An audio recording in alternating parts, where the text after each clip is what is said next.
Frère, je sais qu'il y a quelqu'un, en ce moment, qui se pose la question suivante. Est-ce que Dieu est vraiment avec moi? Parce qu'il semble que je prie. Et rien ne se résout, rien ne se concrétise. Il semble que plus je cherche Dieu, moins je ressens sa présence. Écoute, je lisais ici un message qu'une personne m'a envoyé. Et je veux te lire ce que cette personne traverse, parce qu'elle parle de ton histoire. Ensuite, nous prierons, et je veux t'apporter un enseignement inédit. Je vais t'éclairer, parce que tu ne ressens pas la présence de Dieu. Regarde ce que la personne a dit, ta pasteur.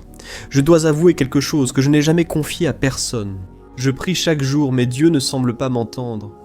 L'autre jour, je suis rentré tard à la maison, et tout le monde dormait déjà. Et j'ai pensé que j'allais profiter du silence pour prier. J'ai éteint la lumière, me suis agenouillé sur le sol froid, et j'ai parlé à Dieu avec mes mots. Pasteur, je confesse que je ne connais pas encore grand-chose de la Bible, mais pendant que je priais, il semblait que mes paroles touchaient le plafond et revenaient vers moi. J'ai commencé à pleurer, alors, pour que personne n'entende, parce qu'au fond de moi, j'ai commencé à me demander « Est-ce que Dieu est vraiment avec moi? Est-ce que ce n'est pas juste dans ma tête ?» Et alors, pasteur? Le lendemain, pris dans les embouteillages, j'ai coupé la radio et commencé à parler à voix haute. « Seigneur, donne-moi un signe, n'importe quoi, pour me montrer que tu es avec moi. » Et pendant que je regardais les voitures, les sacs, je me demandais « Est-ce que je suis le seul à ressentir ça ?» Personne ne semble s'en soucier. Mais pasteur, quand je suis allé à l'église dimanche, on aurait dit que la parole du pasteur s'adressait exactement à moi. J'ai commencé à pleurer. J'ai commencé à lever les mains, parce que j'ai pensé « Est-ce que c'était Dieu qui parlait? Ou est-ce parce que je cherche juste à ressentir une sensation ?» Je l'avoue, pasteur, j'ai peur d'être trompé. J'ai peur d'avoir perdu la présence de...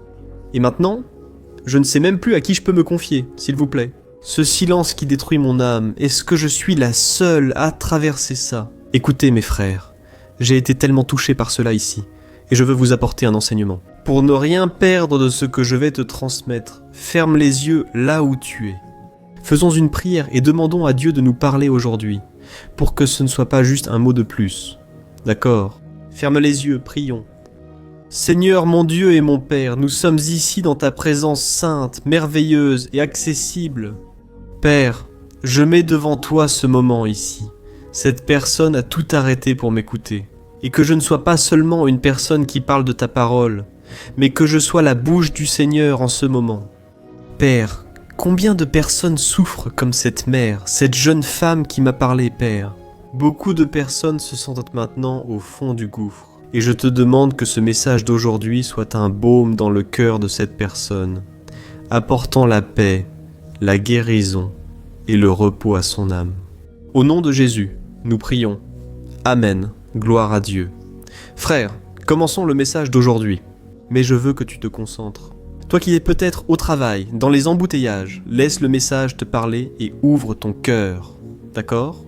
N'oublie pas de t'abonner à ma chaîne. Chaque jour, je fais la prière du matin, la prière du soir, et cela a été une bénédiction. Combien de miracles, combien de victoires Dieu a-t-il accordé à son peuple? Abonnez-vous à ma chaîne et activez la cloche. Et ensuite, à la fin, partagez avec ceux que vous aimez, avec ceux dont vous savez que cela touchera le cœur.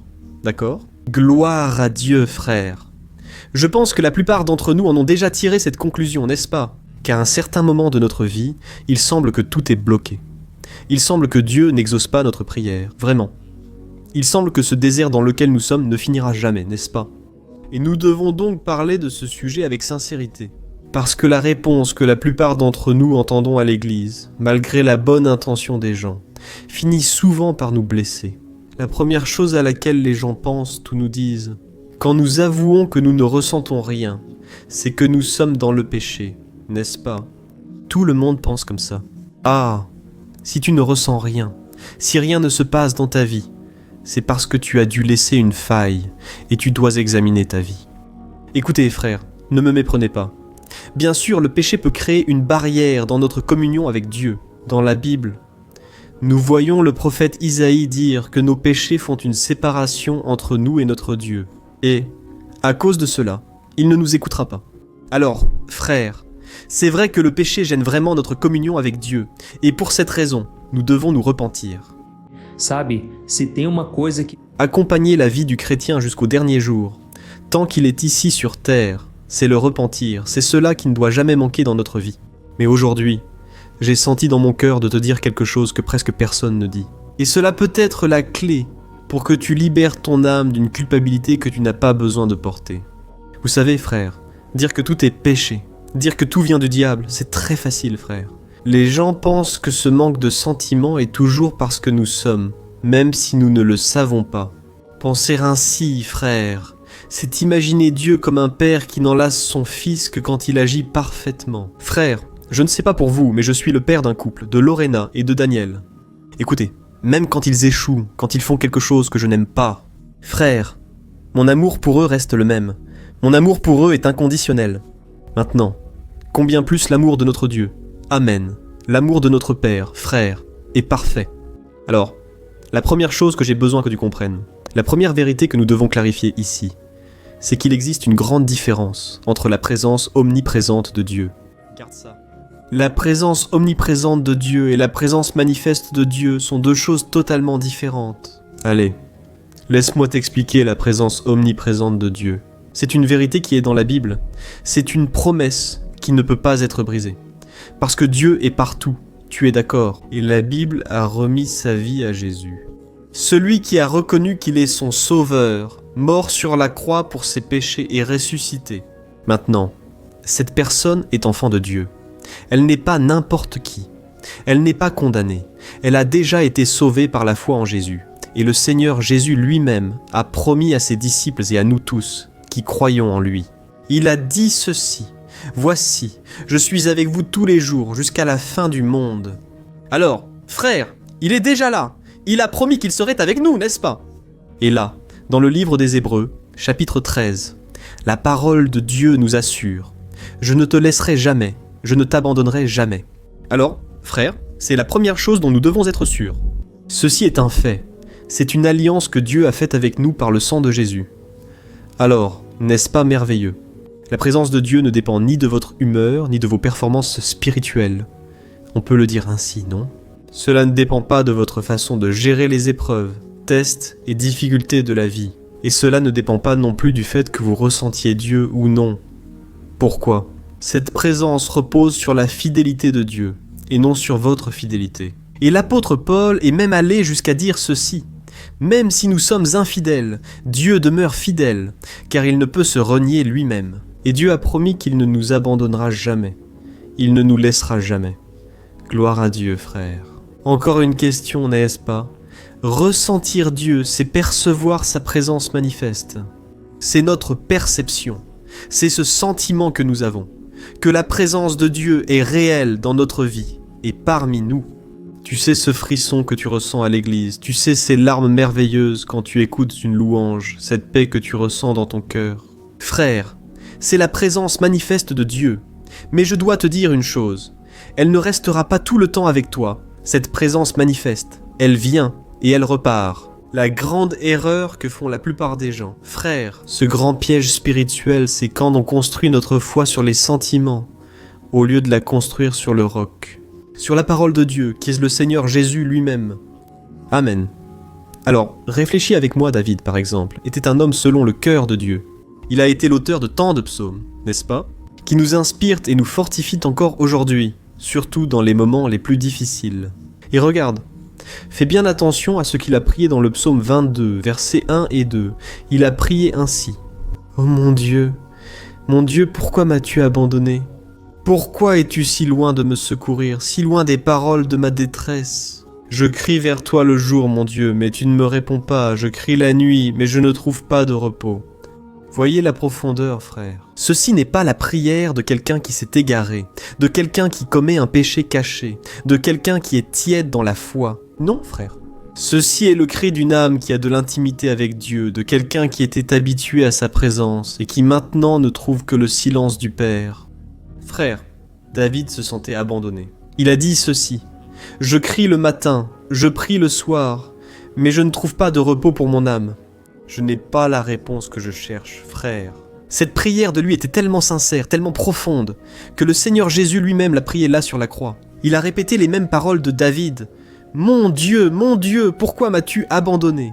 Alors, frère, Jésus, Il ne faisait pas que citer un psaume, non. Il nous montrait que ce sentiment est réel, il est humain, et nous y passons tous à un moment de notre vie. Alors, réfléchissez avec moi, frère. Jésus, qui ne faisait qu'un avec le Père, a ressenti lui-même ce qu'est le silence de Dieu, pour que tu ne te sentes pas abandonné. Bien sûr, sur la croix, Jésus a souffert cet abandon, parce qu'il portait nos péchés. Alors il est devenu malédiction à notre place. Mais frère, aujourd'hui nous n'avons pas à passer par là. Jésus, il a déjà tout vaincu pour nous, et maintenant nous pouvons avoir la certitude de notre salut. Pas dans ce que nous ressentons, mais dans ce que Jésus a ressenti à notre place. Alléluia. Jésus a pris sur lui nos péchés, et aujourd'hui nous pouvons profiter de la grâce, gloire à Dieu. Tu comprends jusqu'ici? Alors, frère, tu sais, ce qui me peine le plus, c'est que de nombreux croyants sincères, hommes et femmes de Dieu, vivent sous la condamnation. Cela ne devrait pas arriver. L'ennemi souffle sans cesse à l'oreille de cette personne. Et toi, qui m'écoutes aujourd'hui, et c'est ce que dit l'ennemi, tu n'es pas assez bon, tu as péché, Dieu ne va pas te pardonner, tu n'arrives pas à être approuvé par Dieu pour une raison quelconque. Frère, le diable, il veut que vous mesuriez la fidélité de Dieu avec vos sentiments. C'est le plus grand mensonge spirituel. Analysons, par exemple, un autre cas. Dans la vie de Job, la Bible dit que Dieu lui-même a décrit Job comme un homme intègre, un homme droit, un homme qui craignait le Seigneur. Mais il a traversé toutes sortes de souffrances, bien pire que tout ce que n'importe lequel d'entre nous a déjà vécu dans la vie.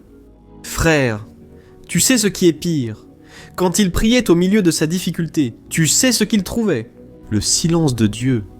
Regardons au chapitre 23, ce que Job a dit. « Si je vais vers l'est, le Seigneur n'est pas là. Si je vais vers l'ouest, je ne le perçois pas.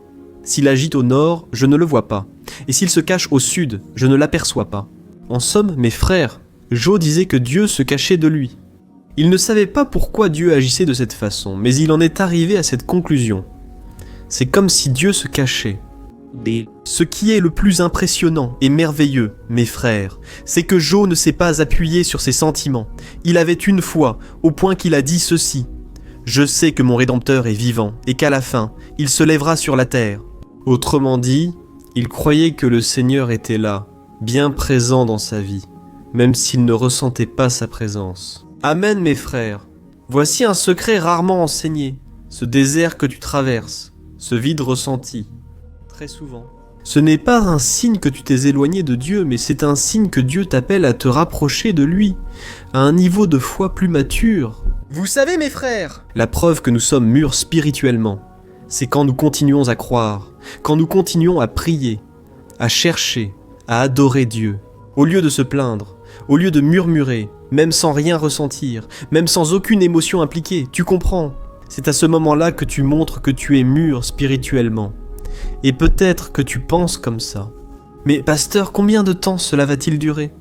Je n'aime pas ça, je veux ressentir cette présence, ce toucher. Frère, là ça ne dépend plus de nous. Notre part, frère, c'est de continuer à bien faire, notre part c'est de continuer à obéir au Seigneur. Il y a un verset, frère, que j'aime beaucoup. Il se trouve dans Isaïe, chapitre 50, verset 10, qui dit ceci. « Ô qui parmi vous craint le Seigneur et obéit à son serviteur, marche dans les ténèbres sans aucune lumière, qu'il se confie au nom du Seigneur et qu'il dépende de son Dieu, frère. » C'est très fort, parce que cela me rappelle une période de ma vie où je traversais tant d'épreuves. Et la seule sensation que j'avais, frère, c'est que j'étais dans une pièce très sombre, mais totalement sombre, et j'avais comme une lampe de poche, vous savez. La seule chose que je pouvais voir, c'était le pas suivant. Je ne voyais pas à 1 mètre devant moi. Frère, je ne voyais pas mon avenir, j'avais tellement de peur, tant d'incertitudes concernant mon avenir. Frère, la seule chose que je savais faire, c'était faire confiance à Dieu. Croire qu'il était derrière tout cela, tu sais. Et qu'un jour, cette souffrance finirait par passer.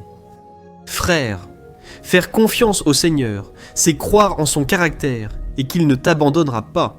Il n'est pas étranger à ce qui t'arrive. Il n'est jamais pris au dépourvu. Notre Dieu, frère, il est fidèle pour accomplir chaque promesse. Amen. C'est lui qui déplace les montagnes au bon moment.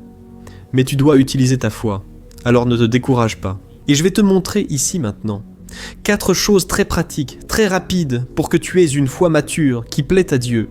La première, c'est que tu dois arrêter de courir après les sentiments. Ne reste pas à attendre des émotions pour obéir à Dieu. D'accord ? Deuxièmement, apprends à parler à ta propre âme. Parce que tu te souviens de David là-bas dans le psaume 42. Il a dit ceci.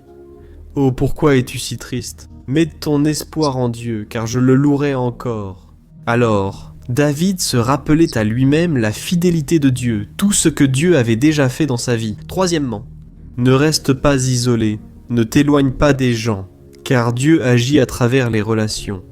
Alors, ne cesse pas d'aller à l'église quand tu es découragé. Frère, combien de fois suis-je allé à l'église alors que j'étais abattu ? Soudain, je suis reparti plein d'espoir et avec une parole reçue du pasteur. Je suis reparti de là plus fortifié d'avoir loué Dieu, tu sais. Alors, ne t'isole pas, ne reste pas loin des gens. Et Dieu peut aussi utiliser quelqu'un pour toucher ton cœur. Amen.